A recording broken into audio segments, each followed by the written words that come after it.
Já imaginou como seus pensamentos têm poder para transformar não apenas seu coração, mas todo o universo ao seu redor?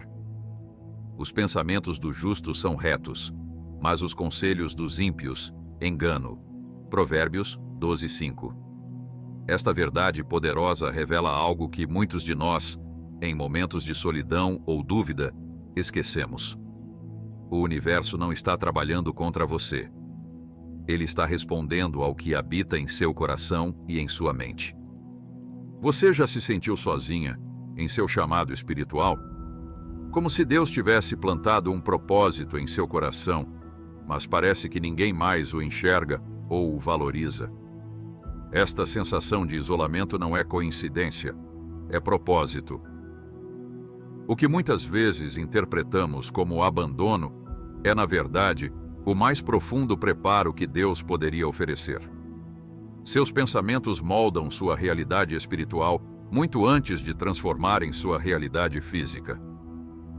Quando atravessamos vales escuros de solidão, quando sentimos que nossas orações encontram apenas silêncio, quando o chamado em nosso coração parece pesado demais para carregar sozinhos, é exatamente nesses momentos que o universo criado por Deus está trabalhando a nosso favor, respondendo não apenas ao que verbalizamos, mas principalmente ao que genuinamente acreditamos e pensamos. O que parece perda é preparação. Aquilo que entendemos como rejeição é, na verdade, proteção divina. O universo, obedecendo às leis espirituais estabelecidas pelo Criador, está constantemente alinhando-se com seus pensamentos mais profundos, sejam eles de fé ou de temor. Esta é uma verdade que transforma completamente nossa compreensão sobre os momentos de aparente solidão e distanciamento que experimentamos em nossa jornada com Deus. Você já se perguntou por que algumas pessoas, mesmo em circunstâncias adversas, conseguem alcançar uma paz sobrenatural, enquanto outras, mesmo cercadas de conforto, vivem em constante ansiedade? A resposta não está no que vemos exteriormente, mas na batalha invisível que se trava em nossa mente. Como diz o livro de Provérbios, porque como imagina em sua alma, assim ele é. Provérbios 23:7. Este princípio revela uma verdade profunda. Nossos pensamentos não apenas refletem quem somos, mas literalmente moldam quem nos tornamos e o que experimentamos. Quando você se encontra isolada, quando seu chamado parece pesado demais para carregar sozinha, quando as portas que você esperava que se abrissem permanecem fechadas, não é coincidência, é propósito. Deus não permite nada sem razão. O que você está vivenciando não é abandono, é preparação para algo maior do que você pode imaginar neste momento. O universo, criado pela palavra de Deus, responde aos seus pensamentos mais profundos e às suas crenças mais enraizadas. Quando Jesus ensinou que, segundo a vossa fé, vos seja feito, Mateus 9:29, ele estava revelando um princípio espiritual fundamental que governa toda a criação. Não é apenas sobre acreditar ocasionalmente, mas sobre o padrão contínuo de pensamentos que você nutre dia após dia. Ana, no Antigo Testamento, vivia em profunda angústia pela impossibilidade de gerar filhos. Sua condição não era apenas um desafio físico, mas uma fonte de isolamento social e espiritual em uma cultura que valorizava a maternidade acima de quase tudo. Porém, em seu momento mais solitário, no templo, enquanto derramava sua alma diante de Deus, algo transformador aconteceu. A Bíblia nos conta que sua feição já não era a mesma. 1 Samuel 1:21, após sua oração. Mesmo antes de qualquer mudança em sua circunstância externa. O que mudou? Seus pensamentos, sua perspectiva, sua confiança no propósito de Deus. É fascinante observar como Ana não recebeu imediatamente o filho que tanto desejava. Houve um período de espera, um tempo de preparação. Este padrão se repete nas vidas de quase todos os grandes personagens bíblicos. Moisés passou 40 anos no deserto antes de liderar o êxodo. José enfrentou a prisão antes de governar o Egito. Davi foi ungido rei, mas passou anos fugindo antes de assumir o trono. O que parece perda é preparação. Em nossa era moderna, vemos muitas mulheres cristãs lutando com esse mesmo sentimento de isolamento em seus chamados espirituais. Talvez você seja a única em sua família que sente um chamado para ministrar. Talvez em seu ambiente de trabalho, sua fé seja vista como algo estranho ou ultrapassado. Talvez na sua própria igreja, você sinta que seu dom não é reconhecido ou valorizado. Esta solidão não é uma punição, é uma incubadora para seu propósito. Conheci uma jovem que sentia um chamado para ministrar através da música, mas enfrentava a resistência constante de sua família e até mesmo de líderes em sua igreja. Durante 3 anos, ela praticava sozinha, compunha canções que ninguém ouvia, orava por um ministério que parecia nunca se concretizar. O que ela não percebia era que aqueles momentos solitários não eram um sinal de abandono divino, eram seu treinamento essencial.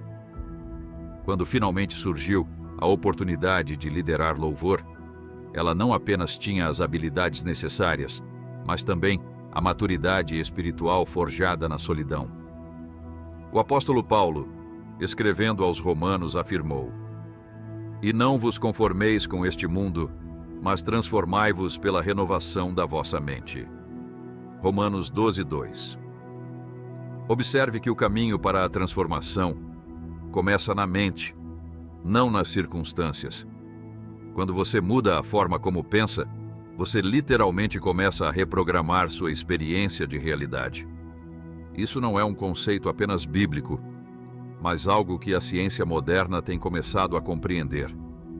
Os neurocientistas descobriram o que chamam de neuroplasticidade, a capacidade do cérebro de formar novas conexões e padrões ao longo da vida. Os pensamentos que você escolhe pensar repetidamente, literalmente, esculpem novos caminhos neurais em seu cérebro, alterando a forma como você percebe e interage com o mundo ao seu redor. Quando Eliseu orou para que seu servo tivesse os olhos abertos para ver os exércitos celestiais que o cercavam em proteção, segundo Reis 6:17, não houve uma mudança súbita na realidade externa. O que mudou foi a percepção. Os exércitos angelicais já estavam lá. O que o servo precisava era de uma renovação da mente para enxergá-los. Quantas vezes você está rodeada de proteção divina, oportunidades e bênçãos que simplesmente não consegue perceber porque seus pensamentos estão fixados no abandono e na rejeição? Não é coincidência, é propósito. Aqueles momentos em que você se sente esquecida por Deus são precisamente os momentos em que Ele está trabalhando mais profundamente em você. O processo de refinamento raramente é confortável. Como o ouro que precisa passar pelo fogo para ser purificado, também nosso chamado e propósito frequentemente necessitam do calor da solidão e da pressão do isolamento para alcançar seu pleno potencial. O profeta Jeremias, conhecido como o profeta chorão, entendeu bem essa realidade. Em seus lamentos, ele expressou profunda angústia. "Sou motivo de riso para todo o meu povo." Lamentações 3:14. Experimentou o isolamento não apenas dos inimigos, mas daqueles que deviam ser seu apoio. No entanto, em meio a essa desolação, ele encontrou uma verdade transformadora. Grandes são as misericórdias do Senhor, pois não estamos consumidos. As suas compaixões não têm fim. Renovam-se cada manhã. Lamentações 3:22-23. Observe o padrão. Mesmo quando suas circunstâncias não mudaram, Jeremias escolheu renovar seus pensamentos. Ele redirecionou sua atenção das dificuldades presentes para a fidelidade eterna de Deus. Não é que ele negasse sua realidade dolorosa, mas escolheu interpretá-la através de uma lente diferente, a lente do propósito divino. Você, que se sente sozinha em seu chamado, precisa entender que sua solidão não é um obstáculo ao seu propósito, é parte integrante dele. O que agora parece solidão será testemunho. Aqueles mesmos momentos que hoje trazem lágrimas serão os capítulos mais poderosos de seu testemunho quando Deus completar o que ele começou em você. Considere o exemplo de Ruth, uma mulher estrangeira que, após perder seu marido, escolheu seguir sua sogra para uma terra estranha, onde seria uma outsider. Para onde fores, irei eu. Ruth 1,16. Ela declarou numa época em que tal decisão significava quase certamente pobreza e rejeição. Ela enfrentou o isolamento cultural, religioso e social. No entanto, essa mesma mulher acabou sendo incluída na linhagem do Messias. O que parecia uma história de perda e solidão era, na verdade, uma preparação para um propósito muito maior do que ela poderia imaginar. Em sua própria vida, aquele ministério que não decola, aquele chamado que parece ser só seu, aquela visão que ninguém mais parece compartilhar, não são sinais de que você está no caminho errado. Pelo contrário, frequentemente são confirmações de que você está exatamente onde Deus quer que você esteja. Assim como José sonhou com feixes, se curvando diante dele muito antes de se tornar governador do Egito, você também pode carregar uma visão que parece completamente desconectada de sua realidade atual. Não despreze esses pequenos começos. Não desprezeis as profecias. 1 Tessalonicenses 5:20, nos adverte Paulo. Quantas vezes descartamos as direções de Deus para nossas vidas porque parecem impossíveis à luz de nossas circunstâncias atuais? Deus não permite nada sem razão. Aquele sonho aparentemente irracional, aquela visão que parece grande demais para alguém como você, pode ser exatamente o que Deus plantou em seu coração para direcionar seus pensamentos para o destino que ele planejou. Elias, depois de uma vitória espetacular sobre os profetas de Baal, encontrou-se sozinho no deserto, pedindo a morte. Basta, ó Senhor, tira a minha vida. 1 Reis 19:4. Ele implorou. É quase irônico que um homem que havia acabado de ver fogo cair do céu pudesse cair em tal desespero. Mas é aí que vemos algo profundamente humano. Mesmo os maiores servos de Deus experimentam momentos de isolamento e dúvida. O que Deus fez com Elias nesse momento é revelador.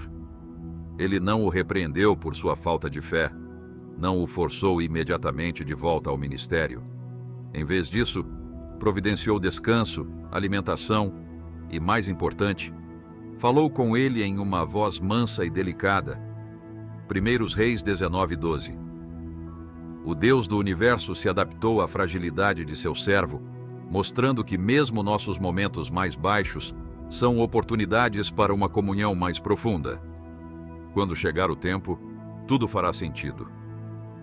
Esta não é apenas uma frase de consolo vazia, mas uma promessa baseada no caráter de Deus.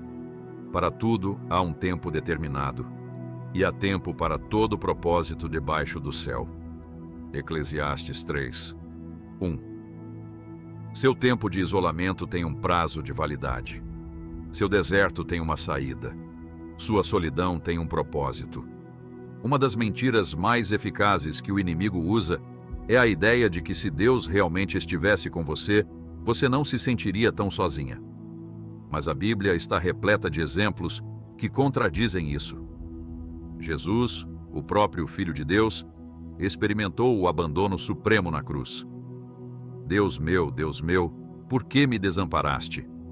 Mateus 27:46. Se até Cristo experimentou esse sentimento, quanto mais nós. No entanto, foi precisamente esse momento de aparente abandono que produziu nossa salvação. O que parece perda é preparação.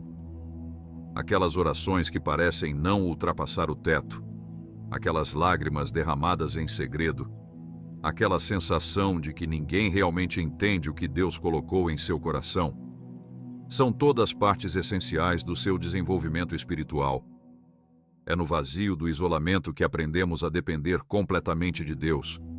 Sara esperou 90 anos para ver o cumprimento da promessa de Deus sobre um filho.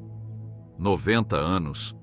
Imagine quantas vezes ela deve ter questionado se havia entendido corretamente. Imagine as noites de lágrimas, os anos de dúvida, a dor de ver outras mulheres gerando filhos enquanto seu ventre permanecia estéril. No entanto, a Bíblia diz que, pela fé, recebeu o poder de conceber. Hebreus 11:11. Note bem, foi pela fé. Não por suas circunstâncias, não por sua idade, não por sua biologia, mas por sua decisão consciente de acreditar na promessa de Deus. Seus pensamentos têm poder criativo, não no sentido místico ou mágico, mas no sentido de que seus pensamentos direcionam suas ações, suas emoções, seus relacionamentos e, em última análise, seu destino.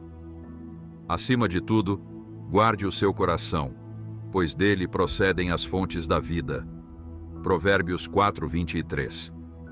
Seus pensamentos são como sementes. O que você planta hoje determinará o que você colherá amanhã. Quando você está sozinha com seus pensamentos, de que se alimenta sua mente? Você rumina sobre rejeições passadas, injustiças sofridas, oportunidades perdidas?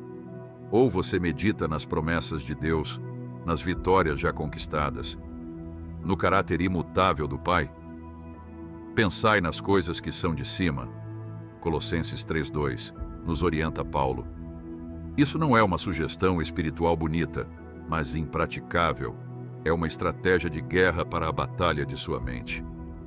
Conheço uma mulher que passou por um divórcio devastador depois de descobrir a infidelidade de seu marido. Durante meses, ela se afundou em pensamentos de fracasso, vergonha e amargura. Sua vida espiritual secou. Seu ministério na igreja foi interrompido. Sua comunhão com outros crentes tornou-se superficial e dolorosa. Mas então algo mudou. Não suas circunstâncias. Ela ainda era divorciada, ainda carregava as cicatrizes da traição, mas seus pensamentos. Ela começou a intencionalmente substituir cada pensamento destrutivo por uma verdade bíblica. Quando pensava, sou um fracasso, ela declarava, sou mais que vencedora em Cristo. Romanos 8:37. Quando se sentia abandonada, relembrava a promessa, não te deixarei, nem te desampararei. Hebreus 13:5. Lentamente, sua mente foi renovada, e com ela, toda a sua experiência de vida. Hoje, ela lidera um ministério para mulheres feridas pelo divórcio, transformando sua maior dor em seu maior propósito. Não é coincidência, é propósito. O universo criado por Deus responde não apenas às suas palavras ou ações, mas, primordialmente, aos seus pensamentos mais profundos e consistentes. Qual é o homem? Tal é o seu pensamento. Provérbios 23:7. Esta verdade espiritual explica por que pessoas em circunstâncias idênticas podem ter experiências radicalmente diferentes. Pense nos 10 espias que Moisés enviou para explorar a terra prometida. Todos viram exatamente o mesmo território. Todos viram os mesmos gigantes, as mesmas muralhas, as mesmas dificuldades. No entanto, 8 voltaram aterrorizados, enquanto Josué e Caleb retornaram entusiasmados. A diferença não estava no que viram, mas em como interpretaram o que viram. Somos capazes de conquistá-la. Números 13, 20 e 30, afirmou Caleb, enquanto os outros diziam, não podemos. Números 13, 31. O resultado? Aqueles que pensaram não podemos, realmente não puderam entrar na terra prometida. Seus pensamentos negativos se tornaram profecias autorrealizáveis. Enquanto isso, Josué e Caleb, que mantiveram pensamentos alinhados com as promessas de Deus, foram os únicos daquela geração que efetivamente pisaram na terra prometida. Seus pensamentos literalmente determinaram seu destino. Você pode estar pensando, mas isso parece tão simplista. Meus problemas são reais, minha solidão é palpável, Meu chamado parece estar em um impasse. Você está certa. Seus desafios são reais. Não estamos falando de negar a realidade ou fingir que tudo está bem quando não está. Estamos falando de escolher conscientemente interpretar sua realidade através da lente da verdade de Deus, não através da lente do medo, do abandono ou da rejeição. Paulo não negou a realidade de seus sofrimentos. Ele foi açoitado, apedrejado, naufragado, preso. No entanto, ele escolheu ver esses eventos como oportunidades para o avanço do Evangelho, não como evidências de abandono divino. Porque para mim, tenho por certo que os sofrimentos do tempo presente não podem ser comparados com a glória que em nós há de ser revelada. Romanos 8, 28. Essa era a lente através da qual Paulo interpretava cada dificuldade. O que agora parece solidão, será testemunho. Um dia, aquela mesma circunstância que hoje parece tão pesada e tão solitária será a plataforma de onde você poderá proclamar a fidelidade de Deus? Aqueles que passam por vales profundos ganham autoridade para guiar outros através de seus próprios vales. José não minimizou o mal que seus irmãos lhe fizeram. Vós bem intentastes mal contra mim, ele reconheceu abertamente. Mas então acrescentou algo revelador. Mas Deus o tornou em bem. Gênesis 50, 20. Essa capacidade de reinterpretar eventos dolorosos à luz do propósito maior de Deus é o que diferencia uma mente renovada. O universo dá a você o que você pensa, porque Deus desenhou a vida espiritual para funcionar dessa maneira. Não é uma fórmula mágica para manipular a realidade, mas um princípio divino para alinhar nossos corações com a vontade de Deus. Quando seus pensamentos estão em harmonia com a verdade de Deus, você começa a enxergar oportunidades onde antes só via obstáculos. Começa a discernir propósito onde antes só sentia dor. Começa a experimentar a presença de Deus, mesmo nos momentos de aparente ausência. Davi, o homem segundo o coração de Deus, entendeu profundamente esse princípio. Nos Salmos, vemos frequentemente um padrão fascinante.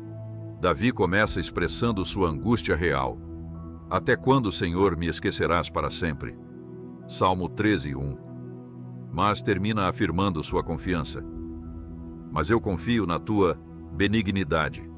Salmo 13, 5. Esse movimento de lamentação para louvor não é apenas um dispositivo literário. É o registro em tempo real de alguém renovando ativamente sua mente. Quando Davi enfrentou Golias, sua vitória começou muito antes de a pedra atingir a testa do gigante. Começou em sua mente, quando ele escolheu ver o filisteu não como um oponente invencível, mas como este incircunciso que ousou afrontar os exércitos do Deus vivo. 1 Samuel 17, 26. Enquanto todos os outros soldados israelitas pensavam, ele é grande demais para ser derrotado, Davi pensava, ele é grande demais para errar o alvo. A diferença estava em seus pensamentos. O universo criado por Deus responde aos seus pensamentos, porque seus pensamentos determinam o que você realmente acredita, e sua fé é o canal através do qual o poder de Deus flui em sua vida. Tudo é possível ao que crê, afirmou Jesus. Marcos 9, 23. Note que ele não disse algumas coisas ou coisas razoáveis. Ele disse tudo. Uma das histórias mais poderosas de transformação através da renovação da mente é a da mulher com fluxo de sangue. Por 12 anos, ela tinha ouvido de médicos e líderes religiosos que sua condição era incurável, que ela era impura, que deveria permanecer isolada. Por 12 anos, esses pensamentos de derrota haviam dominado sua mente. Mas então algo mudou. Ela ouviu sobre Jesus e pensou: se eu tão somente tocar na sua veste, ficarei curada. Mateus 9, 21. Esse novo pensamento, essa nova crença, a levou a uma ação ousada. Ela arriscou a humilhação pública, a rejeição até mesmo punições por contaminar outros com sua impureza, tudo porque um novo pensamento havia tomado raiz em sua mente. E Jesus confirmou que não foi o simples toque físico que a curou, mas sua fé. A tua fé te salvou. Mateus 9:22. Quando chegar o tempo, tudo fará sentido. Assim como José não podia imaginar como seus sonhos adolescentes se realizariam enquanto estava no fundo de uma cisterna ou nas masmorras do Egito, você também pode não entender agora como seu chamado solitário se conectará ao plano maior de Deus. Mas assim como José, se você mantiver seus pensamentos alinhados com as promessas de Deus em vez das aparências imediatas, um dia olhará para trás e verá o quadro completo. Deus não permite nada sem razão. Aquela porta fechada, aquele relacionamento rompido, aquela oportunidade perdida, nada disso é acidental ou sem propósito. Mesmo quando não compreendemos, podemos escolher pensar. Sabemos que todas as coisas cooperam para o bem daqueles que amam a Deus, daqueles que são chamados segundo o seu propósito. Romanos 8:28. Para cumprir seu chamado, para sair da solidão para o propósito, você deve primeiro renovar sua mente. Não são suas circunstâncias que precisam mudar primeiro, são seus pensamentos. Quando você começa a pensar de acordo com a verdade de Deus em vez das aparências, você começa a ver o que Deus vê, a sentir o que Deus sente, a agir como Deus agiria. Este é o segredo dos grandes homens e mulheres de Deus ao longo da história. Não que eles nunca experimentaram solidão, rejeição ou aparente fracasso, mas que eles aprenderam a interpretar essas experiências através da lente do propósito divino. O que parece perda é preparação. O que agora parece solidão será testemunho. Quando chegar o tempo, tudo fará sentido. Não é coincidência, é propósito. Deus não permite nada sem razão. Quando olhamos para o deserto, o que vemos? Alguns enxergam apenas aridez, desolação e morte. Outros conseguem ver beleza, resiliência e vida que persiste contra todas as probabilidades. A diferença não está no deserto em si, mas nos olhos de quem observa. Da mesma forma, quando você encara momentos de isolamento em sua caminhada espiritual, o que seus pensamentos lhe dizem? Estou abandonada ou estou sendo preparada? No livro de Êxodo, encontramos Moisés, um homem que passou 40 anos no deserto, longe de tudo que conhecia, pastoreando ovelhas em terra estrangeira. Aquele que havia sido príncipe no Egito agora vivia em isolamento, aparentemente esquecido por Deus e pelos homens. E, no entanto, foi precisamente nesse deserto, nessa solidão, que ele encontrou sua sarça ardente. Foi no silêncio do isolamento que ele ouviu a voz de Deus chamando seu nome: Moisés, Moisés. Êxodo 3:4. O que parece perda é preparação. Durante aqueles 40 anos, longe dos olhos do mundo, Deus estava preparando Moisés para liderar um êxodo, para enfrentar o homem mais poderoso da terra, para guiar uma nação inteira pelo deserto. O aparente abandono era, na verdade, um intenso programa de treinamento divino. Quantas vezes em sua própria vida você interpretou o silêncio como rejeição, quando na verdade era preparação? Quantas vezes você viu na solidão um sinal de que estava no caminho errado, quando na realidade era uma indicação de que estava exatamente onde Deus queria que estivesse? Pense em João Batista, que cresceu nos desertos, Lucas 1:80, longe das multidões, dos templos, da vida religiosa estabelecida. Um homem que se alimentava de gafanhotos e mel silvestre, vestindo peles de camelo. Do ponto de vista da religião organizada da época, ele parecia um excêntrico, um outsider. No entanto, Jesus declarou: entre os nascidos de mulher, não há maior profeta do que João Batista. Lucas 7:28. O isolamento de João não era um erro na jornada espiritual. era essencial para o seu chamado. Ele precisava estar apartado do sistema religioso existente para poder proclamar uma mensagem de arrependimento a esse mesmo sistema. Seu isolamento não diminuiu sua voz, amplificou-a. Em sua própria vida, talvez você esteja experimentando um tipo de deserto espiritual. Talvez suas orações pareçam não subir além do teto. Talvez o ministério pelo qual você tem se dedicado não esteja dando os frutos que você esperava. Talvez você seja a única em sua família, em seu local de trabalho, ou mesmo em sua igreja, que sente esse chamado específico de Deus. Esse isolamento não é um acidente, não é coincidência, é propósito. Conheço uma mulher que sentiu um chamado para ministrar às prostitutas em sua cidade. Quando compartilhou essa visão com líderes de sua igreja, foi recebida com desconfiança e até desdém. Por que você quer se associar com pessoas assim? Zrenia perguntaram. Por 3 anos, ela carregou esse chamado sozinha, orando, estudando, preparando-se, enquanto enfrentava a solidão de um propósito que ninguém mais parecia entender ou valorizar. Durante esses anos, ela muitas vezes questionou se havia entendido corretamente a voz de Deus. Houve momentos em que quase desistiu, pensando que talvez estivesse equivocada. Mas persistiu, renovando sua mente diariamente com a verdade de que Deus não permite nada sem razão. Hoje, ela lidera um ministério que já resgatou centenas de mulheres da prostituição, oferecendo-lhes não apenas um novo começo, mas uma nova identidade em Cristo. O que agora parece solidão será testemunho. Aqueles mesmos anos de isolamento e questionamento se tornaram a fundação de sua autoridade espiritual.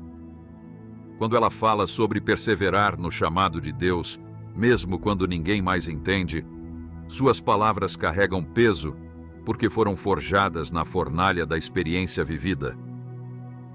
Nos evangelhos, encontramos um padrão interessante na vida de Jesus. Antes de cada grande momento ministerial, antes de escolher os 12 discípulos, antes do Sermão do Monte, antes de alimentar os 5.000, antes de ressuscitar Lázaro, Jesus se retirava para lugares solitários para orar. Ele deliberadamente buscava o isolamento como preparação para o ministério. Ao fazer isso, Jesus estava nos ensinando algo profundamente importante. O isolamento, quando abraçado com o propósito correto, não enfraquece nosso ministério, o fortalece. É no silêncio da solidão que muitas vezes ouvimos mais claramente a voz de Deus. É no deserto que aprendemos a depender não de nossa própria força, mas do poder e da provisão divina. No livro de Ezequiel, Deus instruiu o profeta a ficar mudo por um período, falando apenas quando Deus lhe desse palavras específicas para compartilhar. Ezequiel 3:26 a 27. Imagine a solidão de um profeta incapaz de profetizar, de um comunicador incapaz de comunicar. Mas esse tempo de silêncio forçado não era punição, era preparação.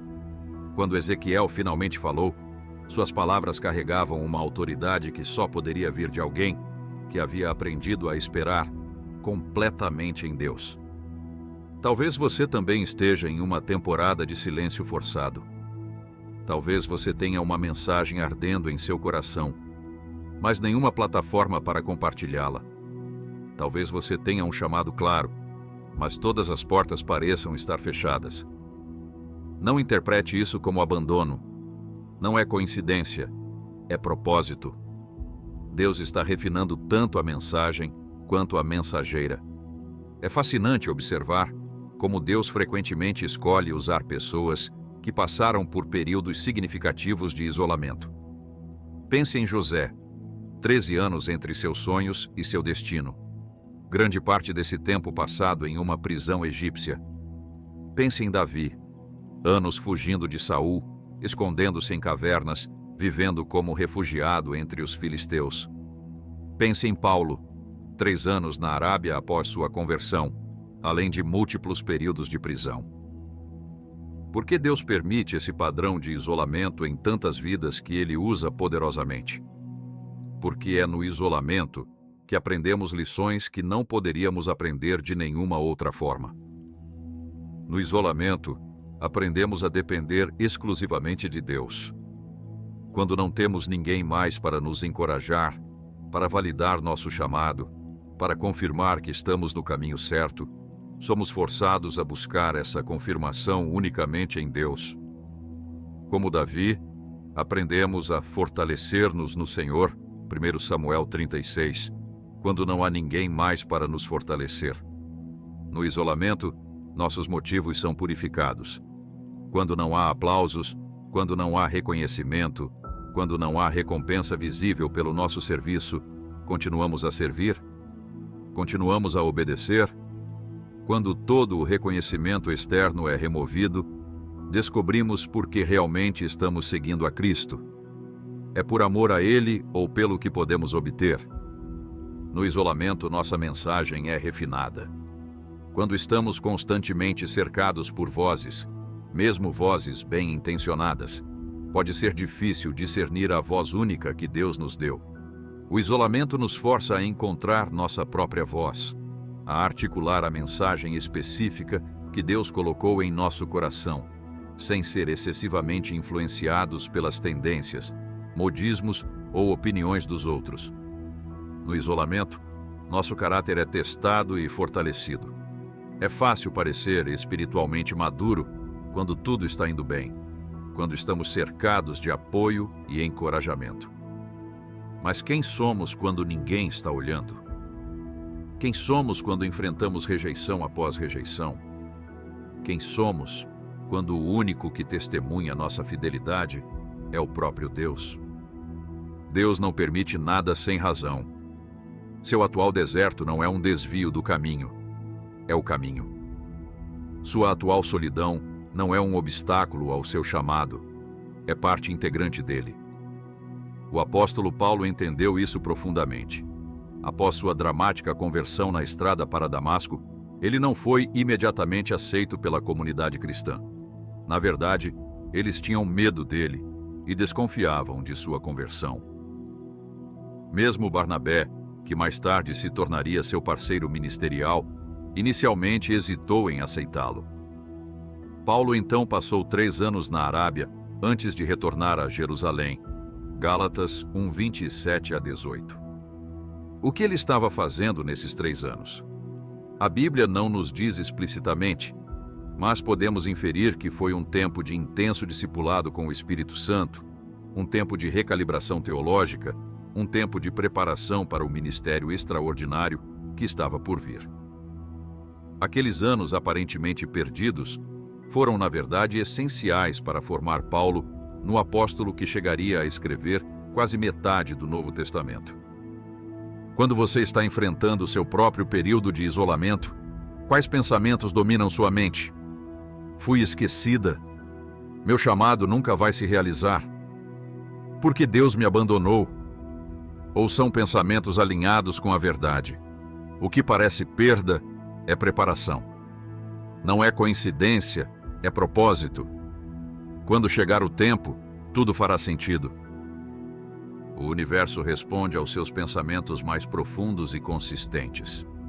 Não de forma mística ou mágica, mas porque seus pensamentos moldam suas atitudes, suas escolhas, suas palavras e suas ações. Quando você constantemente pensa que foi abandonada, começa a agir como abandonada. Desiste facilmente, deixa de buscar oportunidades, torna-se amarga ou ressentida. Quando, ao contrário, você pensa consistentemente que está sendo preparada para algo maior, começa a agir de acordo. Continua se desenvolvendo. Mantém-se vigilante para oportunidades. Preserva a esperança mesmo quando tudo parece indicar o contrário. Vemos esse princípio claramente ilustrado na história do povo de Israel após saírem do Egito. Quando os espias retornaram da terra prometida, 10 deles trouxeram um relatório negativo dizendo: não poderemos subir contra aquele povo, porque é mais forte do que nós. Números 13:21. O povo acreditou nesse relatório e seus pensamentos se tornaram: somos fracos demais. Deus nos trouxe até aqui para morrer. Nunca poderemos possuir a terra. Esses pensamentos, por sua vez, levaram a uma decisão catastrófica. Constituamos um líder e voltemos para o Egito. Números 14:4. Do pensamento à palavra, da palavra à ação, eles estavam prontos para abandonar completamente o propósito de Deus por causa dos pensamentos que haviam permitido que dominassem suas mentes. O resultado: como falastes aos meus ouvidos, assim farei convosco. Números 14:28, declarou o Senhor. Aquela geração, exceto Josué e Calebe, não entrou na terra prometida, não porque Deus a tenha proibido arbitrariamente, mas porque seus próprios pensamentos os incapacitaram de receber o que Deus havia prometido. Em contraste, Calebe e Josué pensaram diferentemente. Somos plenamente capazes de conquistá-la, eles declararam. Números 13:30. Esses pensamentos levaram a uma atitude diferente, escolhas diferentes. E 40 anos depois, quando todos os outros daquela geração haviam perecido, foram eles que finalmente pisaram na terra prometida. Seus pensamentos literalmente determinaram seu destino. Da mesma forma, seus pensamentos hoje estão determinando seu amanhã espiritual. Quando você se encontra sozinha, orando por um ministério que parece nunca decolar, lutando com dúvidas sobre seu chamado, enfrentando portas fechadas, o que seus pensamentos estão dizendo a você? Isso nunca vai acontecer, ou Deus está me preparando. Há um princípio espiritual poderoso em Provérbios 23:7. Porque como imagina em sua alma, assim ele é. Esse versículo revela uma profunda verdade. Você se torna o que mais consistentemente pensa. Se você constantemente pensa em si mesma como abandonada por Deus, como alguém cujo chamado nunca se realizará, você inconscientemente reorganizará sua vida em torno dessa crença. Se, ao contrário, você consistentemente pensa em si mesma como alguém que está sendo preparada por Deus, que está no meio de um processo com propósito divino, você viverá de acordo com essa verdade. Esta é a razão pela qual Paulo nos exorta: pensai nas coisas que são de cima. Colossenses 3:2. Ele entendeu que nossos pensamentos não são neutros. Eles são poderosos, direcionais, consequenciais. Eles são os arquitetos silenciosos de nosso futuro espiritual. Você talvez esteja pensando: mas meus pensamentos negativos são apenas uma resposta natural à minha situação difícil. Como posso pensar positivamente quando tudo ao meu redor parece confirmar que fui esquecida? Esta é uma pergunta honesta e importante. A resposta não é negar a realidade de sua situação ou fingir que tudo está bem quando não está. A resposta é escolher intencionalmente interpretar sua realidade através da lente da verdade de Deus, não através da lente do que parece ser no momento presente. Quando Daniel foi jogado na cova dos leões, ele não negou a realidade daquelas feras à sua volta. Não fingiu que não estava em perigo, mas escolheu interpretar aquela situação terrível à luz do caráter e das promessas de Deus. Ele sabia que Deus não permite nada sem razão, mesmo quando a razão não era imediatamente aparente. Essa é a diferença entre o pensamento positivo secular e a renovação da mente bíblica. O pensamento positivo secular muitas vezes envolve negar problemas reais ou fingir sentimentos que não são genuínos. A renovação da mente bíblica, por outro lado, reconhece totalmente a realidade da situação, mas escolhe interpretá-la no contexto maior da soberania e bondade de Deus. Paulo não negou que estava na prisão quando escreveu aos Filipenses. Não fingiu que seus grilhões eram confortáveis ou que a perseguição era agradável. Mas ele escolheu ver aquela situação através de uma lente diferente. Quero que saibais, irmãos, que as coisas que me aconteceram têm antes contribuído para o progresso do Evangelho. Filipenses 1:12. Ele reconheceu a realidade de sua prisão, mas a interpretou como um avanço, não como um retrocesso. Quando você está em seu próprio tipo de prisão, talvez presa em um ministério que não cresce, em uma igreja que não reconhece seus dons, em uma família que não apoia seu chamado, você pode fazer o mesmo. Você pode reconhecer a realidade de sua situação difícil, mas escolher interpretá-la como Paulo fez, como algo que, de alguma forma misteriosa, mas certa, está contribuindo para o avanço do Evangelho e para o cumprimento de seu chamado. O universo dá a você o que você pensa, porque seus pensamentos são o solo em que sua fé cresce. E Jesus foi claro. É a nossa fé que conecta as promessas de Deus à nossa realidade vivida. Seja feito segundo a tua fé. Mateus 9:29. Ele declarou: não segundo as circunstâncias, não segundo as opiniões dos outros, não segundo as aparências externas, mas segundo a fé. E a fé começa na mente. Antes que você possa genuinamente crer que Deus está trabalhando todas as coisas para o seu bem, você deve primeiro pensar que isso é verdade.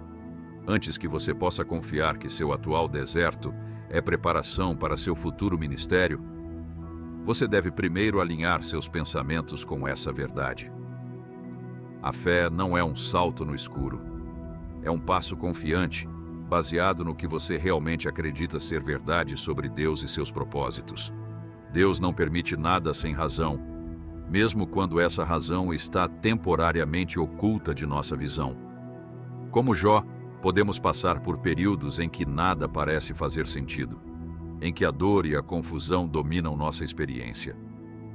Mesmo naqueles momentos, temos a escolha: permitir que nossos pensamentos sejam dominados por dúvidas e desespero, ou ancorá-los na verdade imutável do caráter de Deus. No mesmo dia em que Jó perdeu seus filhos, sua riqueza, sua saúde, as Escrituras nos dizem que então Jó se levantou e rasgou o seu manto, e rapou a sua cabeça, e se lançou em terra, e adorou. Jó 1:20. Observe a sequência. Primeiro ele expressou seu luto genuíno, rasgou seu manto, depois se prostrou e adorou. Ele não negou a realidade de sua perda devastadora, mas escolheu interpretar essa realidade à luz do que sabia ser verdade sobre Deus. Mesmo em sua dor mais profunda, Jó declarou: o Senhor o deu e o Senhor o tomou. Bendito seja o nome do Senhor. Jó 1:21. Essa não era uma negação de sua dor. Era uma afirmação da soberania de Deus, mesmo quando essa soberania permitia sofrimento que ele não podia compreender. Na jornada de Jó, vemos algo profundamente importante. Mesmo quando não entendemos o porquê do sofrimento, mesmo quando parece que Deus está distante ou indiferente, podemos escolher ancorar nossos pensamentos naquilo que sabemos ser verdade sobre seu caráter. E quando fazemos isso, algo notável acontece. Como no caso de Jó, nossa renovada compreensão de Deus não apenas sobrevive à provação, ela é aprofundada por ela. No final de sua provação, Jó declarou: com os ouvidos eu ouvira falar de ti, mas agora te veem os meus olhos. Jó 42:5. Seu isolamento, seu sofrimento, suas perguntas sem resposta, tudo isso, de alguma forma misteriosa, o levou a um conhecimento mais profundo e íntimo de Deus do que ele jamais poderia ter experimentado sem passar por aquele vale. O que agora parece solidão, será testemunho. O que hoje parece confusão, um dia fará sentido. O que neste momento parece distância de Deus, um dia será reconhecido como o tempo em que ele estava mais ativamente trabalhando em sua vida. Considere a história de Obed-Edom. Quando a Arca da Aliança estava sendo transportada para Jerusalém, houve um incidente que resultou na morte de Uzá. Davi, aterrorizado, decidiu deixar a arca na casa de Obed-Edom, o geteu, segundo Samuel 6:10. Por 3 meses, a arca, a própria presença manifesta de Deus, permaneceu em sua casa. Imagine como Obed-Edom deve ter se sentido. Ele não pediu para ser o guardião temporário da arca. Não se candidatou para esse papel. De repente, devido a circunstâncias que estavam completamente fora de seu controle, ele se viu com uma responsabilidade imensa e inesperada. Mas a Bíblia nos diz que abençoou o Senhor a Obed-Edom e a toda a sua casa. 2 Samuel 6:11. Aquela circunstância inesperada, não planejada, aparentemente acidental, resultou em uma bênção extraordinária. Da mesma forma, o aparente acidente de seu atual isolamento, aquela circunstância que você não planejou nem desejou, pode ser exatamente o contexto em que Deus escolheu abençoá-la extraordinariamente. Muitas vezes, interpretamos incorretamente nossas experiências porque as avaliamos prematuramente. Como uma fotografia sendo revelada, para usar uma analogia da era pré-digital, o significado pleno de nossas experiências muitas vezes só se torna claro com o tempo. Aquilo que parece um fracasso hoje pode ser reconhecido amanhã como um redirecionamento divino. Aquela porta fechada que causou tanta decepção pode ser vista mais tarde como uma proteção amorosa. Aquele ministério que nunca decolou pode ser reconhecido como treinamento essencial para o verdadeiro chamado que estava por vir. Quando chegar o tempo, tudo fará sentido. Não porque de repente você terá todas as respostas intelectuais para as perguntas que a atormentam agora, mas porque você verá como cada peça, mesmo as dolorosas, mesmo as confusas, contribuiu para o mosaico maior que Deus estava criando em sua vida. O universo dá a você o que você pensa, porque seus pensamentos governam sua percepção, e sua percepção molda sua experiência. 2 pessoas podem passar pela mesma provação e sair com experiências radicalmente diferentes. Uma endurecida e amarga, a outra refinada e fortalecida. A diferença não está na provação, mas na forma como cada uma pensou sobre a provação. A rainha Esther enfrentou uma situação de vida ou morte quando soube da trama para destruir seu povo. Ela poderia ter pensado: por que isso está acontecendo comigo? Por que tenho que arriscar minha vida? Isso é injusto. Mas em vez disso escolheu pensar: quem sabe se para um tempo como este é que chegaste ao reino? Esther 4:14. Essa mudança na perspectiva de vítima das circunstâncias para instrumento de propósito divino alterou tudo. Não apenas para ela, mas para toda uma nação. De forma semelhante, sua atual experiência de isolamento em seu chamado pode ser o contexto exato para o qual você foi preparada para um tempo como este. Quando você muda seus pensamentos de por que está acontecendo comigo, para que propósito divino isso pode estar acontecendo, você abre a porta para uma compreensão completamente nova de sua situação. José, em retrospecto, pôde ver claramente o propósito divino por trás de sua trajetória dolorosa. Vós, na verdade, intentastes o mal contra mim, porém, Deus o tornou em bem. Gênesis 50:20. É notável que ele não minimizou o mal que seus irmãos fizeram. Não pretendeu que a traição, a escravidão e a prisão fossem experiências agradáveis. Mas ele viu além do mal para o propósito redentor que Deus estava realizando através daquelas circunstâncias terríveis. Em sua própria vida, você não precisa fingir que a rejeição não dói, que o isolamento não é solitário, que as portas fechadas não são decepcionantes. Mas você pode olhar além dessas realidades para o propósito maior, confiando que o mesmo Deus que redimiu a jornada de José está redimindo a sua. Então, como você renova sua mente para alinhar seus pensamentos com a verdade de Deus em vez das circunstâncias desanimadoras? Como você pensa consistentemente que o que parece perda é preparação, quando tudo ao seu redor parece gritar o contrário? Primeiro, reconheça o poder de seus pensamentos. Admita para si mesma que não são as circunstâncias por si mesmas, mas sua interpretação delas que mais impacta sua experiência. Entenda que dois motivos podem passar pelo mesmo vale e ter experiências completamente diferentes. Segundo, identifique os pensamentos que não estão alinhados com a verdade de Deus. Isso requer honestidade brutal.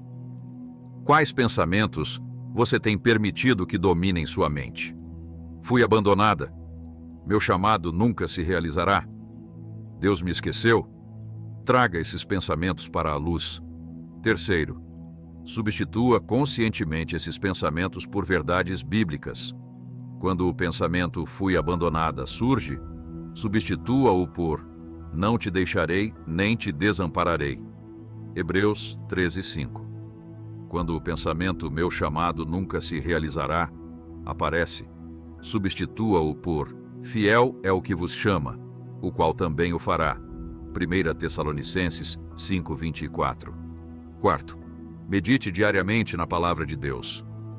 A renovação da mente não é um evento único, mas um processo contínuo. A lei do Senhor é perfeita e refrigera a alma. Salmo 19:7. Ao saturar sua mente com a verdade de Deus, você gradualmente reorienta seus padrões de pensamento até que seus primeiros instintos sejam interpretar suas experiências através da lente da verdade divina, não através da lente do medo ou do desânimo. Quinto, pratique o louvor em meio à provação. Quando Paulo e Silas estavam na prisão, com os pés no tronco após serem severamente açoitados, eles oravam e cantavam hinos a Deus. Atos 16:25. Eles não estavam negando a realidade de sua situação difícil. Estavam escolhendo interpretá-la no contexto maior do caráter e dos propósitos de Deus. Quando você escolhe louvar em seu próprio tipo de prisão, aquele ministério que não cresce, aquela visão que ninguém mais parece compartilhar, aquele chamado que parece nunca se concretizar, você não está negando a realidade. Está declarando que há uma realidade maior, uma verdade mais profunda, um propósito mais elevado que transcende suas circunstâncias presentes. O universo dá a você o que você pensa, porque, em última análise, seus pensamentos determinam em quem você realmente confia, em suas próprias percepções limitadas ou no caráter imutável de Deus, em evidências circunstanciais temporárias ou nas promessas eternas de Deus, no que você pode ver agora ou no que Deus pode ver do começo ao fim. Deus não permite nada sem razão. Sua atual experiência de isolamento não é um acidente cósmico, um desvio infeliz do plano, ou um sinal de que você entendeu mal seu chamado. É uma parte integral, essencial e insubstituível de sua jornada espiritual. Quando você realmente acredita nisso, não apenas intelectualmente, mas no âmago de seu ser, tudo muda. Não suas circunstâncias externas, pelo menos não imediatamente, mas sua experiência interior delas. A mesma solidão que antes parecia um sinal de abandono, agora pode ser reconhecida como um sinal de preparação especial. A mesma porta fechada que antes parecia uma rejeição, agora pode ser vista como proteção divina. O mesmo ministério que parece não crescer, pode ser reconhecido como um tempo de desenvolvimento de raízes profundas antes do inevitável crescimento visível. O que agora parece solidão será testemunho. Quando você finalmente emerge de seu deserto, quando seu chamado finalmente se manifesta, quando seu ministério finalmente floresce, você não olhará para trás para aqueles tempos de isolamento com ressentimento ou confusão, mas com profunda gratidão. Você entenderá que sem aquele deserto, sem aquele refinamento, sem aquela dependência forçada unicamente em Deus, você não estaria preparada para o propósito para o qual Ele a chamou. Não é coincidência, é propósito. Não é acidente, é design divino. Não é abandono, é preparação intencional. Não importa quão solitária ou esquecida você se sinta agora, saiba que o mesmo Deus que viu Hagar no deserto Gênesis 16:13, que contou as lágrimas de Davi, Salmo 56:8, que notou a viúva pobre colocando suas moedas no gasofilácio, Lucas 21, 2-3. Esse mesmo Deus vê você.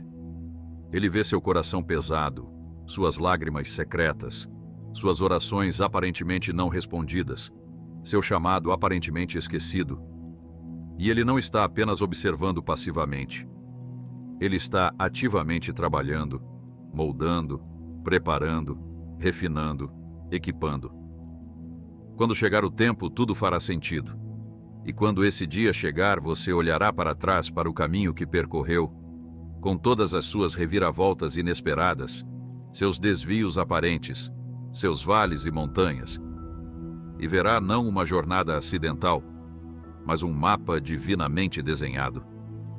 Um mapa que, apesar de todas as aparências em contrário, a levou exatamente para onde você precisava estar. Exatamente quando precisava estar lá. Exatamente como precisava estar. Por enquanto, em meio à névoa da incerteza, ancore-se nesta verdade. O universo dá a você o que você pensa, porque Deus estabeleceu um princípio espiritual poderoso. Quando seus pensamentos estão alinhados com a verdade de Deus, você começa a experimentar essa verdade se manifestando em sua vida. Não magicamente, não instantaneamente, mas inexoravelmente. Hoje, você tem uma escolha. Você pode continuar interpretando sua solidão como um sinal de que foi esquecida, que seu chamado foi um engano, que seu ministério nunca florescerá. Ou pode escolher pensar diferentemente. Pode escolher ver seu atual deserto como Moisés eventualmente viu o dele, não como um exílio, mas como preparação para um êxodo. Não como um sinal de que Deus o havia abandonado, mas como evidência de que Deus o estava preparando para algo muito maior do que ele jamais poderia ter imaginado. O que você escolherá pensar hoje? Existe um ritmo na forma como Deus trabalha em nossas vidas. Um padrão que, se observarmos com atenção, revela uma verdade profunda sobre o universo espiritual. Antes de cada elevação, há um vale. Antes de cada revelação, há um deserto. Antes de cada ressurreição, há uma morte.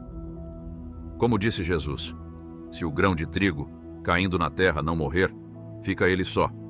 Mas, se morrer, dá muito fruto. João 12:24. Este princípio espiritual governa tanto o universo natural quanto o reino do Espírito. Quando você se encontra no vale do isolamento, quando o seu chamado parece enterrado em solo infértil, quando o silêncio de Deus parece ensurdecedor, é fácil esquecer que esse momento não é o fim da história, mas apenas um capítulo necessário em uma narrativa muito maior. O que parece perda é preparação. O que parece morte é apenas o prelúdio para uma ressurreição. Pense em Elias, um dos maiores profetas do Antigo Testamento. Após uma vitória espetacular contra os profetas de Baal no Monte Carmelo, ele experimentou um dos momentos mais baixos de sua vida. Fugindo para o deserto, ameaçado de morte por Jezabel, ele se sentou debaixo de um zimbro e pediu para morrer. Basta, ó Senhor, toma a minha vida, porque não sou melhor que meus pais. 1 Reis 19:4.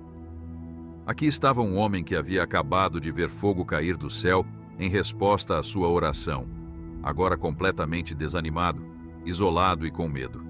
Se alguém tivesse razão para se sentir confiante no favor de Deus, era Elias naquele momento. E, no entanto, mesmo ele sucumbiu ao desânimo quando se viu sozinho. Como Deus respondeu a Elias em seu momento de desespero? Primeiro, ele cuidou de suas necessidades físicas. Enviou um anjo para providenciar comida e água, permitiu que ele descansasse. Em seguida, Deus o levou ainda mais profundamente no deserto, para o Monte Horebe, onde falou com ele não em um vento forte, nem em um terremoto, nem no fogo, mas em uma voz mansa e delicada. O isolamento de Elias não era punição, era preparação. Foi no silêncio da solidão que ele pôde ouvir o sussurro de Deus. Foi no deserto que ele recebeu novas instruções, nova direção, novo propósito. E foi também no deserto que Deus lhe revelou uma verdade surpreendente. Todavia, deixei em Israel 7.000, todos os joelhos que não se dobraram a Baal. 1 Reis 19:18. Elias pensava que estava completamente sozinho em seu comprometimento com Deus. Sua solidão parecia absoluta. Mas a realidade era muito diferente do que seus pensamentos lhe diziam. Havia milhares de outros fiéis que Elias simplesmente não podia ver de onde estava. Talvez você também esteja pensando que está sozinha em seu chamado, que ninguém mais entende ou compartilha sua visão, que você é a única levando a sério determinada missão ou ministério. Mas assim como Deus tinha milhares de fiéis escondidos nos dias de Elias, Ele também tem outros como você, que você simplesmente não pode ver neste momento. Não é coincidência, é propósito.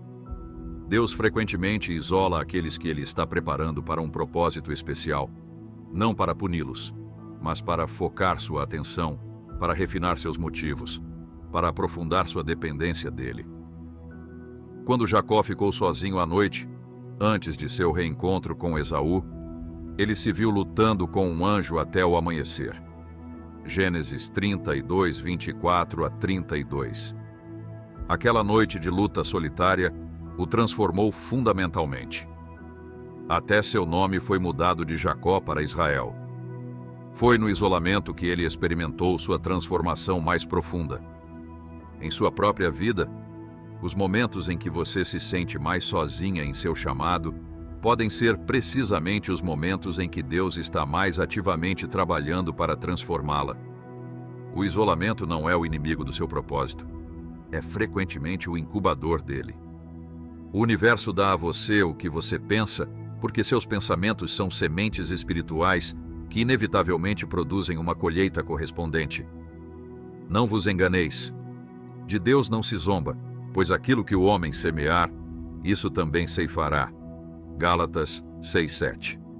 Este princípio se aplica não apenas às nossas ações, mas também aos nossos pensamentos, pois nossas ações são apenas a expressão externa do que primeiro plantamos em nossa mente. Quando você consistentemente pensa, estou abandonada, meu chamado nunca se realizará, Deus esqueceu de mim, você está plantando sementes que produzirão uma colheita de desânimo, passividade e, eventualmente, amargura. Quando, ao contrário, você consistentemente pensa, o que parece perda é preparação, não é coincidência, é propósito. Quando chegar o tempo, tudo fará sentido. Você está plantando sementes que produzirão uma colheita de perseverança, expectativa e, eventualmente, alegria. Pense em Neemias, um homem com um chamado para reconstruir os muros de Jerusalém. Quando chegou à cidade em ruínas, ele poderia ter olhado para a magnitude da tarefa e pensado, isso é impossível. Os escombros são muitos, os trabalhadores são poucos, a oposição é feroz. Nunca conseguiremos. Em vez disso, Neemias viu além da realidade atual para o propósito divino. O Deus dos céus é quem nos dará bom êxito. Neemias 2:20, ele declarou. E essa declaração não era apenas motivacional, era uma expressão de seus pensamentos mais profundos, sua crença fundamental de que o que parecia impossível era, na verdade, inevitável, porque Deus estava nela. O resultado? Em apenas 52 dias, os muros que haviam permanecido em ruínas por décadas foram reconstruídos. Não porque a tarefa de repente se tornou fisicamente mais fácil, mas porque a maneira como Neemias pensou sobre ela transformou como ele e os outros a abordaram. O mesmo princípio se aplica a você. Seu atual ministério pode parecer um monte de escombros. Seu chamado pode parecer uma tarefa impossível. A oposição pode ser feroz e os colaboradores poucos. Mas seus pensamentos sobre essa situação determinarão se você perseverará até ver a reconstrução ou abandonará antes que o trabalho esteja completo. Talvez você já tenha experimentado isso em menor escala. Talvez tenha tido uma ideia para um ministério que inicialmente encontrou resistência, mas você persistiu porque acreditava profundamente que era de Deus. Eventualmente, as mesmas pessoas que inicialmente se opuseram começaram a apoiar, e você viu aquela visão se tornar realidade. Ou talvez você tenha experimentado o oposto, uma ideia ou chamado que você abandonou porque, após repetidas rejeições ou obstáculos, você começou a pensar: isso claramente não é de Deus. Se fosse, não seria tão difícil. O que você não percebeu é que a dificuldade não era um sinal de que o chamado era falso, mas um teste para ver se você estava realmente comprometido com ele. Deus não permite nada sem razão. Aquela porta que permanece fechada não é necessariamente um não divino. Pode ser um ainda não. Aquele ministério que parece estar estagnado não foi esquecido por Deus. Pode estar em uma fase de desenvolvimento de raízes antes do inevitável crescimento visível. Considere a história de Davi. Quando foi ungido por Samuel para ser o próximo rei de Israel, ele tinha apenas 16 anos. No entanto, foram necessários aproximadamente 15 anos entre sua unção e sua coroação. 15 anos de espera, de fuga, de aparente atraso em seu destino. Durante esse tempo, Davi poderia facilmente ter pensado: Samuel deve ter cometido um erro. Se Deus realmente me quisesse como rei, por que estou passando por tudo isso?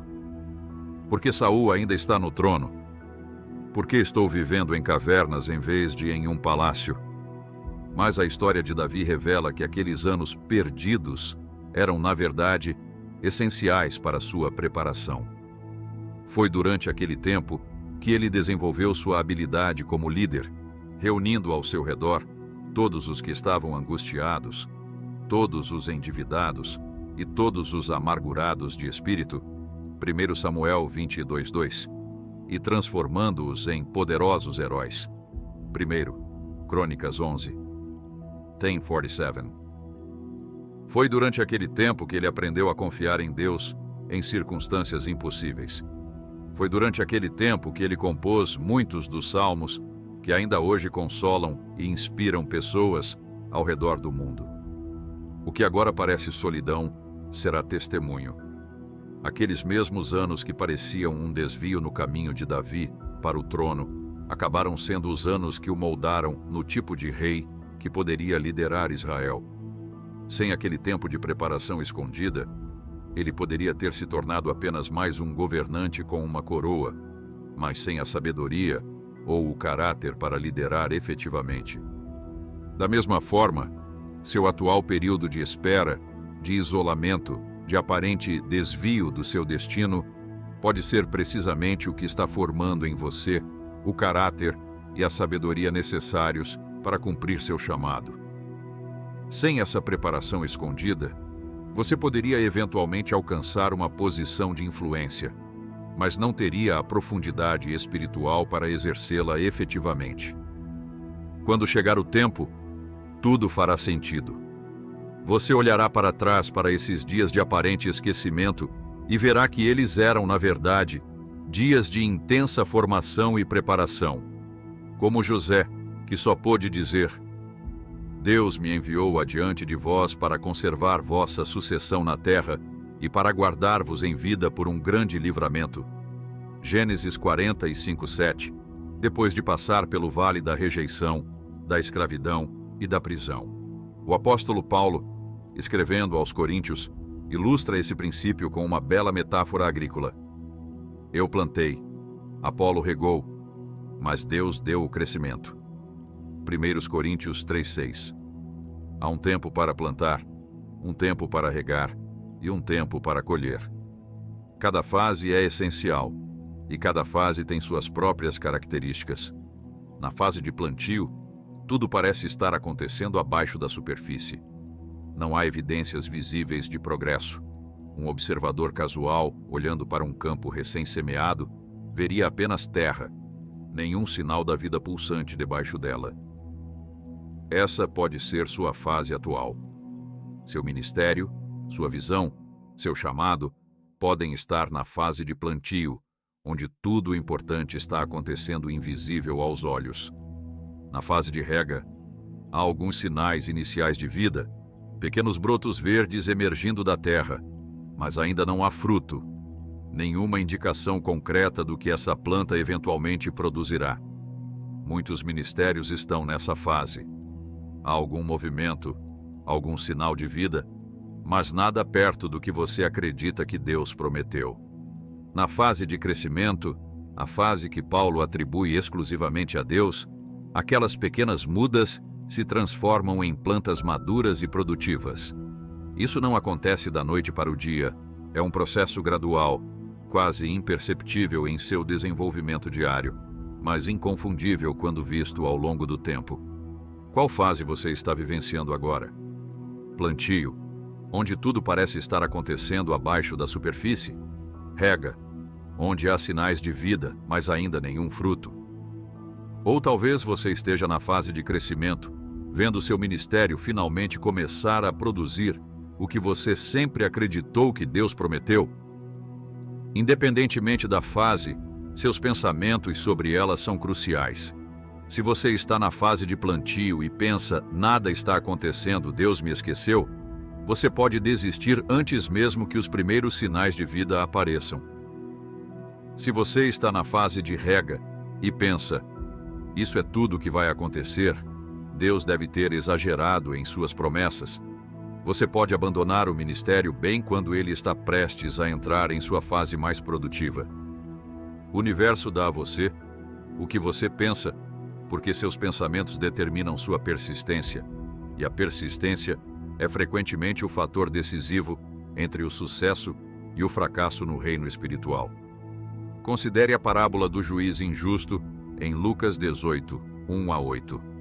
Jesus contou essa história especificamente para ensinar a seus discípulos que deviam orar sempre e nunca desfalecer.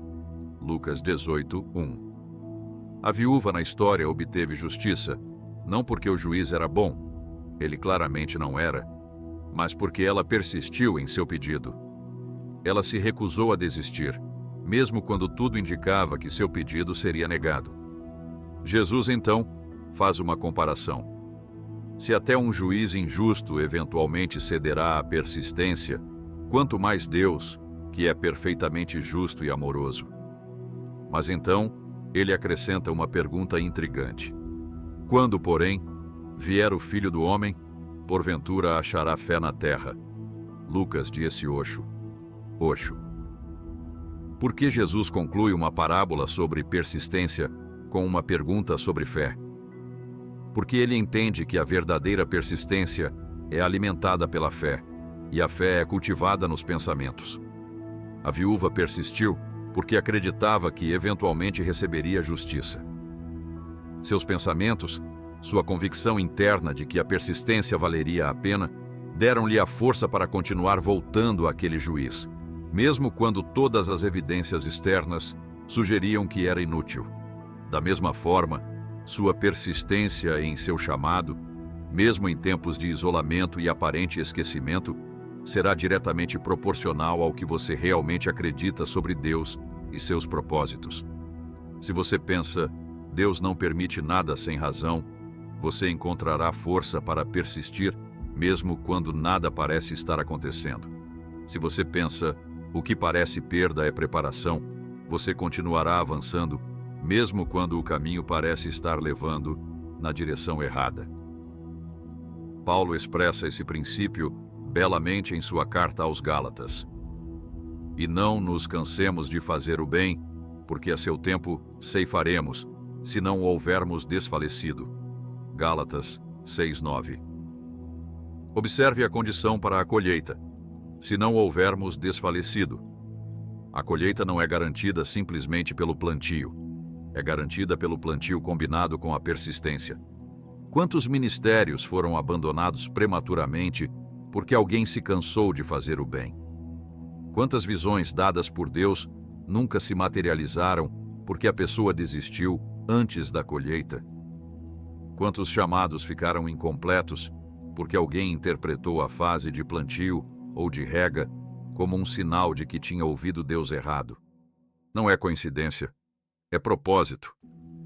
Seu atual tempo de espera, de invisibilidade, de aparente irrelevância, não é um desvio do seu destino, é o caminho para ele. A experiência de João Batista é particularmente instrutiva. Ele cresceu sabendo que tinha um chamado especial. O anjo Gabriel havia dito a seu pai: será grande diante do Senhor, e irá diante dele no espírito e poder de Elias, a fim de preparar para o Senhor um povo bem disposto. Lucas 1:21-17. João cresceu com essa consciência.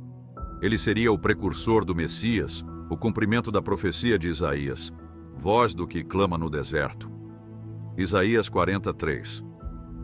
Mas onde João passou a maior parte de sua vida antes de iniciar seu ministério público? No deserto, isolado, escondido. Lucas nos diz simplesmente que o menino crescia e se fortalecia em espírito, e viveu nos desertos até o dia da sua manifestação a Israel. Lucas 1:80. Por que o deserto? Por que o isolamento? Porque era lá, longe da influência corruptora do sistema religioso estabelecido, que João poderia desenvolver a clareza e a coragem necessárias para eventualmente desafiar esse mesmo sistema. Era lá, longe dos olhos do público, que ele poderia forjar uma identidade fundamentada não no reconhecimento externo, mas na comunhão íntima com Deus. Quando finalmente emergiu do deserto, João não era apenas mais um líder religioso tentando agradar as multidões ou ganhar seguidores. Ele era uma voz distinta, destemida, voz do que clama no deserto. E essa voz só poderia ser desenvolvida no isolamento do próprio deserto. Talvez você esteja em seu próprio tipo de deserto agora, isolada, escondida, aparentemente esquecida pelo mundo. Mas assim como o deserto não era o destino final de João, mas sim sua preparação necessária, seu atual isolamento não é o fim da sua história, mas um capítulo formativo essencial. O universo dá a você o que você pensa, porque seus pensamentos influenciam diretamente como você interpreta suas experiências. E sua interpretação, por sua vez, determina como você responde a elas. Considere as diferentes maneiras como as pessoas interpretam o sofrimento. Alguns veem o sofrimento como evidência de que Deus os abandonou ou está punindo. Outros o interpretam como uma oportunidade para crescimento, refinamento e eventual testemunho. A experiência externa pode ser idêntica, mas a interpretação, moldada pelos pensamentos dominantes, leva a respostas radicalmente diferentes. Aqueles que pensam, Deus está me punindo, geralmente respondem com autorrecriminação, desespero ou ressentimento. Aqueles que pensam, Deus está me refinando para um propósito maior, respondem com perseverança, esperança e até mesmo gratidão em meio à dor. Paulo exemplifica essa segunda perspectiva em sua carta aos Romanos. E não somente isso, mas também nos gloriamos nas tribulações, sabendo que a tribulação produz perseverança, e a perseverança, experiência, e a experiência, esperança. Romanos 5:3-4. Observe a sequência: tribulação, perseverança, experiência, esperança. A tribulação por si só não produz automaticamente esperança. É a tribulação interpretada corretamente que leva à perseverança, que por sua vez produz experiência, ou caráter provado, que finalmente resulta em esperança. No entanto, se você interpreta a tribulação incorretamente, vendo-a como abandono divino em vez de refinamento divino, a sequência é interrompida e a esperança nunca se materializa. Seus pensamentos determinam se a tribulação se torna um degrau para a esperança ou um obstáculo para ela. Deus não permite nada sem razão. Mesmo suas experiências mais dolorosas, mais solitárias, mais confusas, têm um propósito.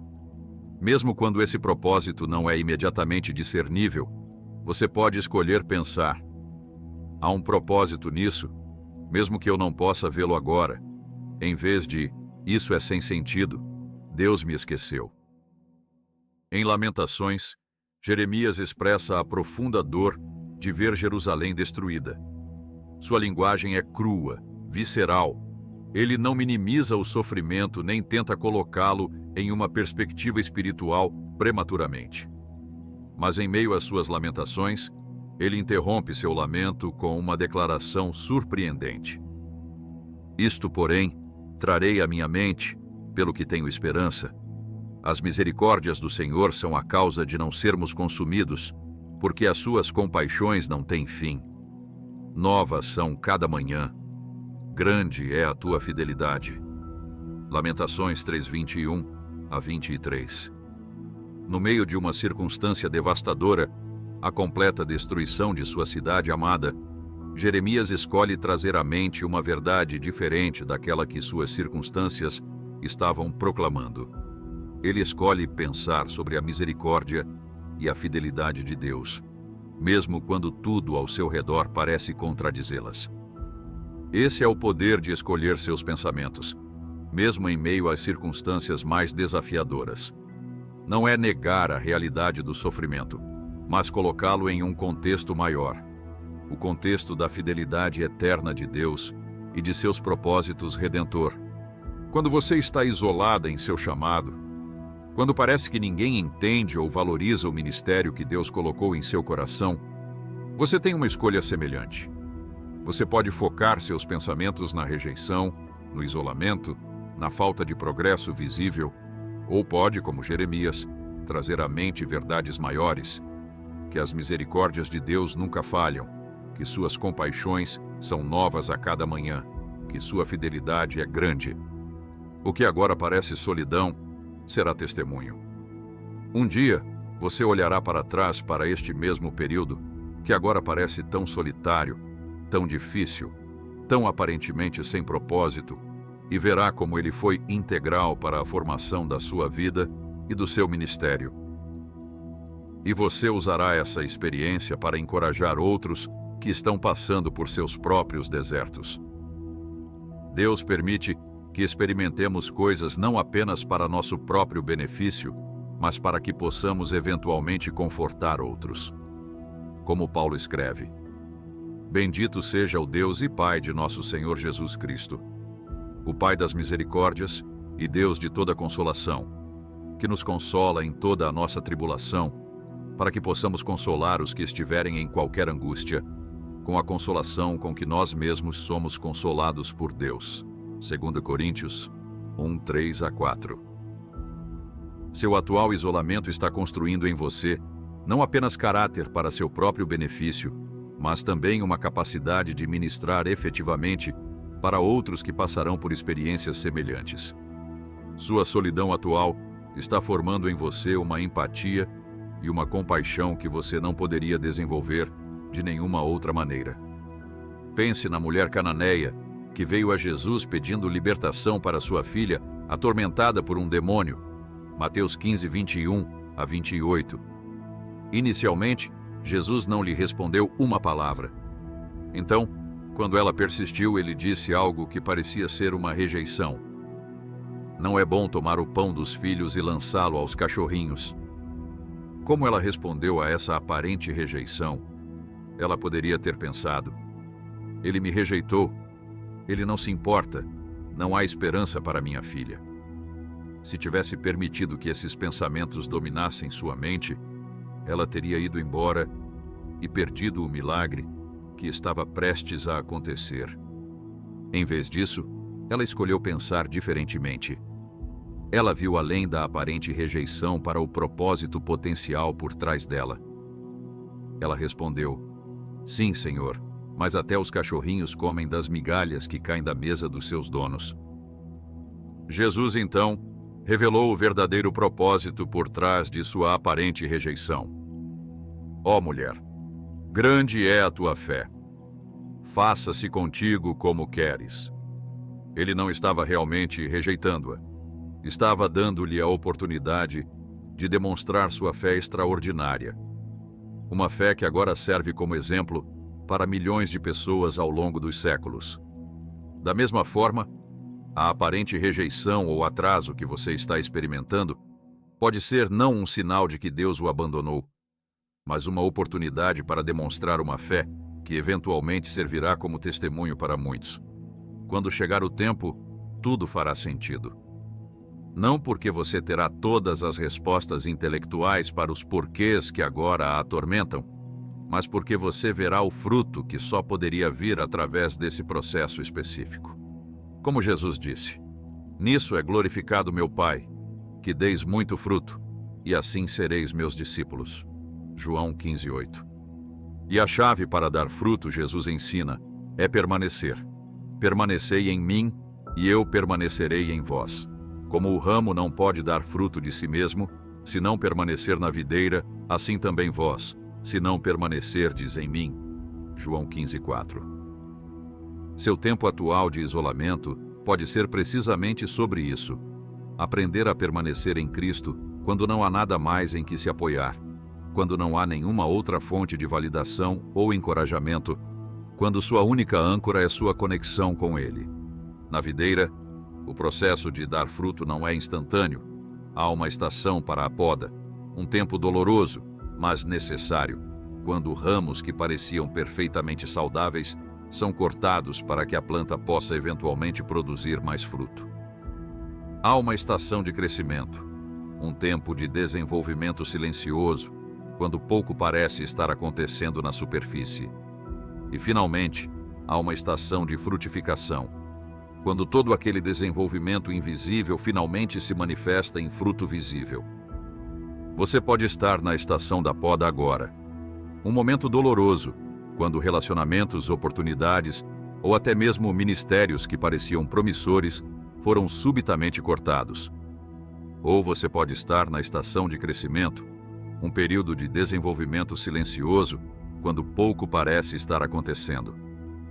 Qualquer que seja a estação, seus pensamentos sobre ela são cruciais. Se você pensa, isso é um desastre, meu ministério está acabado, você pode nunca perseverar até a estação de frutificação. Se, ao contrário, você pensa, o que parece perda é preparação, você encontrará a força para permanecer fiel, mesmo quando nenhum fruto é visível. O universo dá a você o que você pensa, porque seus pensamentos são sementes espirituais, e aquilo que o homem semear, isso também ceifará. Gálatas 6:7. Se você semear pensamentos de fracasso, de abandono, de desesperança, você colherá uma vida congruente com essas expectativas. Se você semear pensamentos de propósito, de preparação, de expectativa, você colherá uma vida alinhada com essas verdades.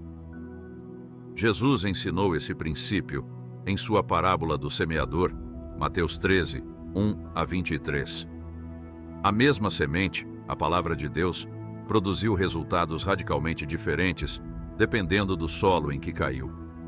Em alguns solos, não produziu nada.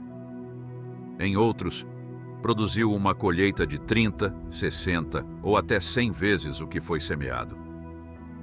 Seus pensamentos são o solo em que a palavra de Deus cai em sua vida. Quando seus pensamentos estão alinhados com a verdade de Deus, quando você pensa, não é coincidência, é propósito. Deus não permite nada sem razão. O que agora parece solidão será testemunho. Você está cultivando um solo fértil, onde a palavra pode produzir uma colheita abundante. Quando seus pensamentos estão alinhados com mentiras, quando você pensa, fui abandonada, meu chamado nunca se realizará, Deus esqueceu de mim, você está cultivando um solo pedregoso ou espinhoso, onde mesmo a melhor semente não pode florescer completamente. Paulo entendia esse princípio profundamente. Em sua carta aos Filipenses, escrita enquanto estava preso, ele exorta: tudo o que é verdadeiro, tudo o que é respeitável, tudo o que é justo, tudo o que é puro, tudo o que é amável, tudo o que é de boa fama, se há alguma virtude e se há algum louvor, seja isso o que ocupe o vosso pensamento. Filipenses 4:8. Por que esse foco intenso no conteúdo de nossos pensamentos? porque Paulo sabia que nossos pensamentos não são neutros. Eles são poderosos, formativos, consequenciais. Eles determinam não apenas nossa experiência interior, mas também nossa eficácia no reino de Deus.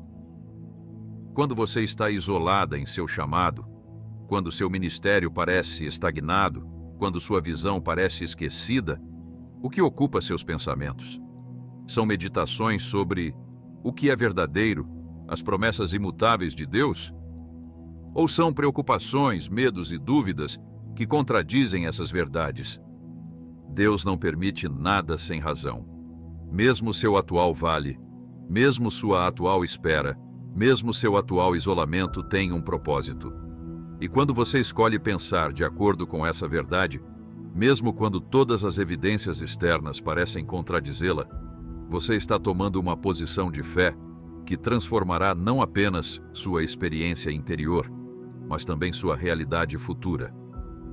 Quando chegou a hora para o povo de Israel entrar na Terra Prometida, eles se depararam com uma escolha: acreditar no relatório de 10 espias, que viam apenas gigantes e cidades fortificadas, ou acreditar no relatório de Josué e Caleb, que viam a mesma realidade, mas a interpretavam à luz das promessas de Deus. A maioria escolheu pensar: somos como gafanhotos aos olhos deles. Números 13:33. E por causa desse pensamento, eles de fato se tornaram incapazes de possuir a terra. Seus pensamentos criaram sua realidade.